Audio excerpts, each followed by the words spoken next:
Hey guys, Willie Myette from No Bowl Piano. In case you don't know me, I've taught thousands of students, recorded bunches of albums, written a bunch of books on music, and I have toured and played internationally. I am the creator of No Bowl Piano and many other piano learning sites. Today, we're going to talk about why piano scales suck and what you can do instead. Now, you might notice that I get a little pissed off at times, right? Because I find that there is so much bullshit out there when it comes to learning the piano. Either it's like way too simple and it doesn't really show you how to move the needle, or it's just misinformation. If you're watching this video, maybe you've had the thought of like, why aren't I further ahead with my piano playing? There's no shortage of piano videos online, so it's probably you haven't found the right method yet. Today, we're going to talk about how to make your scales sound better and make your improvisation sound better. So the question is, why do piano scales suck so bad for improvisation? Now, before I go on, if you're a beginner, I just want to say, don't worry. I'm going to slow it down. I'm going to talk to you about some beginner stuff as well, all right, later on in the video. So hang tight with me. If I play a little bit fast, sometimes students get a little bit upset. You're going too fast. Remember, you could slow down the video as well on YouTube, all right, or on my site. So remember, you could do that. But don't worry, I am going to slow it down for you. So just be patient with me. All right. Also, backing track and practice sheet can be found at nobowlpiano.com. Put your name and email address in there. It's absolutely free. You can download it. So why do piano scales suck so bad for improvisation? Be sure to subscribe to my channel. We're almost at 50,000 subscribers, and I'm going to keep making these videos for you guys. Take a listen to this. You'll get this backing track as well.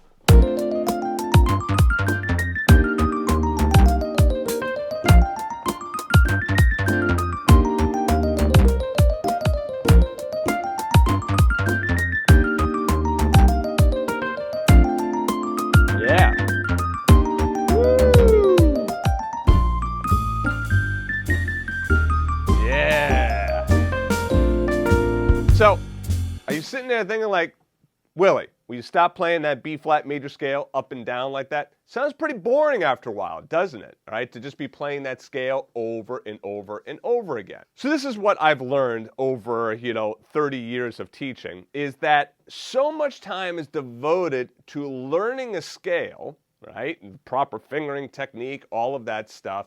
And so a little time is devoted to telling you or showing you exactly what you can do or should do with that scale. All right, so I find that a lot of times scales are used as like an exercise, but never, the musicality is never brought into the scale. We're going to change that. All right, so number one, you gotta know your scales because they tell you, oh, you gotta learn the circle of fifths. They tell you, you gotta learn your major scales. You gotta learn all these scales. Yeah, but they don't tell you what do you do with it. Right? I see all these videos, like learn these 4 chords and you know 500 songs. No, you don't. You know the chords to 500 songs, but you don't know how to play it. This is the stuff that we're changing here with No Bowl Piano, getting right into the meat of this. So you got to know the scale. I created my Piano Essentials program. I'll put a link below this video if you're interested in that. That goes through, tells you all the fingering, shows you how to get musical with the scale, shows you chords. It's all of this stuff, all of this Piano Essentials sheet. Okay, I'll show you this real quickly at the end of the video as well. All right, but that is fantastic if you don't know your scales already. Give yourself time with those scales as well. It takes a while to really learn those scales properly, so don't rush into that. All right, number 2. This is a big one. Worry less about notes and worry more about rhythm. When we improvise, a lot of times, and we're playing, like in this case, I'm just playing that B-flat major scale. All right, so these are the notes of the B-flat major scale. Okay, I'll just quickly show you the fingering. 3, 1, 2, 3, 1, 2, 3, 4. Okay, and for right now, we'll just stay with the 1 octave, all right? If I was crossing over, I'd cross underneath with the thumb, okay, and then go on from there, right? All of that is in Piano Essentials, though. I'm not going to waste your time with that. Instead, let's talk about, okay, so what do we do with this? So worry less about hitting the right note and worry more about rhythm. You're always going to hit wrong notes, okay? We all do. Right? It's just a fact of life, and it's going to happen. So don't worry about hitting wrong notes. All right, so let me give you an example of what I mean by, worrying more about the rhythm than the notes. So if I go back to my example here, listen to what happens if I do this.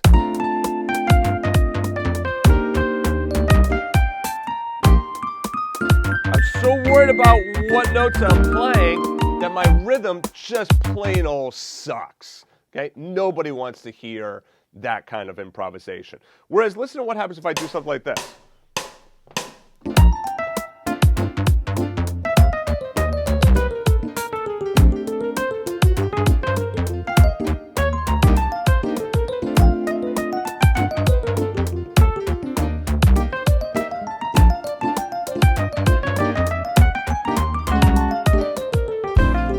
All right, so now there you hear I started like sometimes it sounded like I was playing out, sometimes it just sounded like I was playing bad notes, but the rhythm for the most part was there. The rhythm kept propelling forward the improvisation, so it made it sound a lot better. So you really want to focus more on getting a good, solid rhythm. Now, in order to do that, you still have to know the scale, all right? Number one, you got to know the scale. You got to know the proper fingering and know how to play that scale, and then we can move into rhythm. Now, I'm also going to tell you that I'm going to be coming out with another video in this Piano Scales Suck series, all right? And that's going to be focused just on rhythm. So make sure that you subscribe to be able to get that video once it comes out.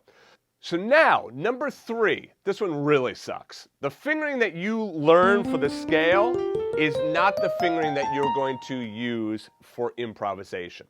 Because we're not just going to play the scale up and down like that. I mean, as you heard before, when I just play the scale up and down, it's like boring, right? Like, nobody wants to hear that. It sounds like you're playing an exercise. So that means that we're going to move around in the scale. That means that you're going to be changing around your fingering. So don't get so locked in like, oh, it's always the middle finger on that. No, don't get locked in on your fingering. You want to get very loose and feel very loose with that fingering so that you could just pick up your hand and move anywhere. All right, and you're going to see why in a second. All right, and then the last thing is, number 4, make sure you start with some simple and generic patterns. All right, when you're improvising, you want to start simple and then build from there. So, simple pattern like, number 1, switch the direction of the scale mid-scale. So no one says that you have to go all the way up to the top of the scale, right? Back and forth when you improvise. Yet so many students feel as though that's what they have to do, right? They feel like they got to go from the root to the root. Now, before I go on, let's talk about, well, what is this progression that I'm playing down here? I'm playing basically a B flat major 7th to a C minor. Those are the 2 chords that you can use. B flat major 7 to C minor. Now, really the bass line, I really kind of did like a B flat to G, E flat to C. And if you're interested in learning that bass line and knowing that progression and getting some other chords for that, just write in the comments below and I might add that as one of the videos to this Piano Scales Suck series, all right? So anyway, those are the 2 chords that you're going to be using in the left hand, all right? So you can just use those 2 chords and that's fine. And for right now, you can just kind of like hold them down, you know. You don't have to do a bunch of rhythm there. You might see I might do some rhythm, but you don't have to do that. We're also moving between a funk kind of bass line into a swing bass line. So you see that we go from this into, okay? And we go through each of these styles 4 times. All right, so I'm going to show you the switch here. All right, so let's just talk about this switching mid-direction. Here we go. See how I went up and down?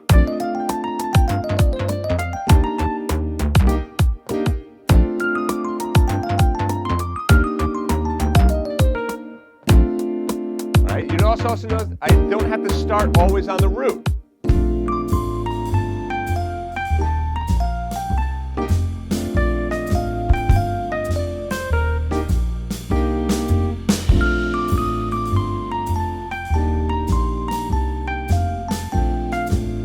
Notice how I'm not playing the scale up and down. I'll play a little section of the scale, kind of go up and then go down and maybe go back up. All right, so I don't have to start always on that root, and I could switch direction. So maybe I start on, the 6th.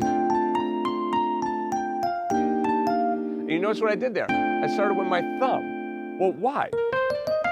I'm not going to start with the second finger, because a lot of times if I'm starting a line, my brain might tell me, oh, start with the thumb. So I might find myself hitting the thumb there naturally. You notice that sometimes you're going to switch around that fingering. So don't get, like I said, too locked into the fingering having to be something very specific. Okay, so now that's idea number one. Okay, idea number two, 3 or 4 note groupings up or down the scale. All right, this one is really cool. Let's do this one over the jazz feel. Okay, let's get into it. So I'll have...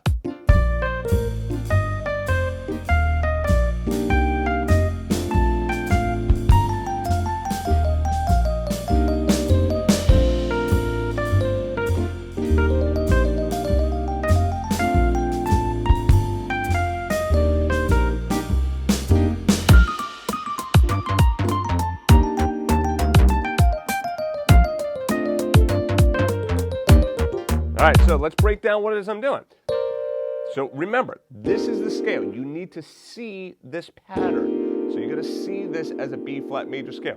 Then all I'm doing is I'm playing a 3-note grouping of these notes, moving up or down. Okay, so just this 3-note grouping. So all I'm doing is, again, like I can only hold down so many here. Like that's the first 5 notes. So notice I play the first 3 notes, and I just move up. I play the next 3 notes, the next 3 notes, the next 3 notes, the next 3 notes, the next 3, the next 3, right? And I can come down as well. And of course, if that's a 3-note grouping, well, a 4-note grouping is just 4 notes. Now, the question might be is, well, can I play a 5-note grouping? Sure, if you really want to, but 3 and 4 usually seems to be enough. But if you want to do 5-note groupings as well, sure. What that will do is it will create different accents in your improvisation, and that's kind of a cool sound to do. Now, I said I was going to slow this down here for beginners as well, so let's bring this down to 70 beats per minute. And like I said, the backing track and practice sheet is going to be included at No Bull Piano. So just be sure to go back and put in your name and email address. No cost for it. You can download it for free. All right, so here we go. So I'll just start on D.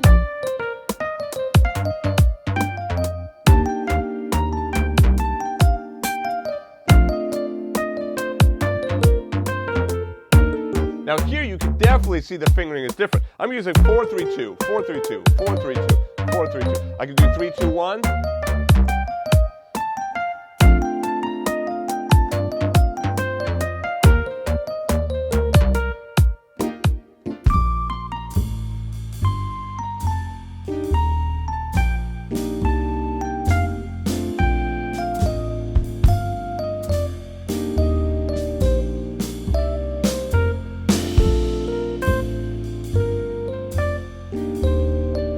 So you see how I'm playing those 3 and 4-note groupings. Can I mix them together? Absolutely. 3, 4 notes, doesn't matter. You can mix them together. Okay, so again, pretty simple idea there. So the first idea is to, switch direction. The second idea is to do 3 or 4-note groupings. Okay, next. Close and far intervals. This one is super, super cool. All right, so basically what you're going to do, I'm going to bring this back up to 100 beats per minute. We'll start with the funk one first. What you're going to do is, again, if I'm taking a look at my B flat major scale, I'm going to maybe do a close interval and then a far interval. Close and far. See? So I can also come the other way as well. Now, does it have to be a half step and then a fourth or whatever? No, it could be whatever you want. But what you could do is you could kind of create some patterns for yourself. And you could say, all right, let me do the next scale degree up or down. So if I'm going to start on B flat, the next scale degree up, okay, is C. And then let me skip 2 scale degrees and go to the next one. Okay, now when I go to C, do the next scale degree up, skip 2 scale degrees and go to the next one, right? Go to D, go to the next scale degree up. So you see how that's a half step there? That's a whole, but then that's a half. Then skip those 2 and then go here. What's cool about this is that now you don't have exactly the same intervallic relationship in the notes. Here, this is a major second, that's a perfect fourth, right? Major second, fourth. Here, minor second, and then that is a diminished fifth or augmented fourth, all right? So there, and this kind of like gives you that tritone in there, all right? So that's a really cool intervallic relationship there, that you have that change moving between those intervals. So what does that sound like when we actually play it?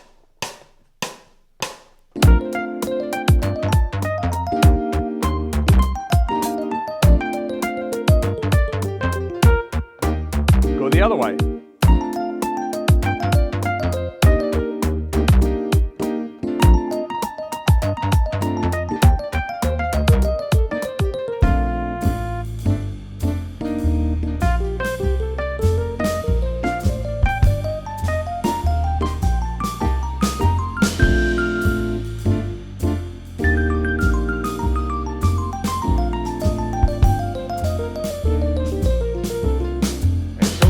All I'm doing is I'm playing the next note down, and I skip a couple of notes. So I might skip one note and go to the next one. I might skip two notes, go to the next one. I might skip three notes and go to the next one. It's really up to you to use your musical creativity to come up with whatever pattern you want. I'm sure there are dozens of patterns in there that you could create on your own, right? But the idea is think close and far, close and far. All right, so this, when we play a scale up and down, well, what is that? That's all close, right? All of those intervals are close to one another. They're either a major second or a minor second. When we do arpeggios, all of the intervals are what?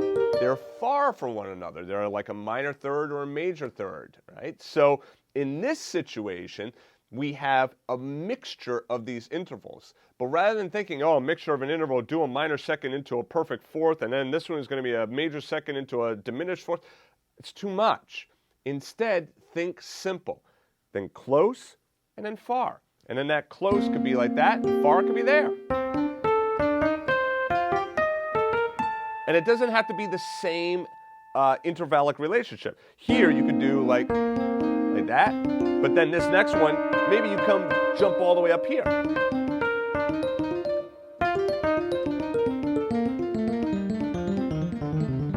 All right, you can get some really, really cool sounds with that.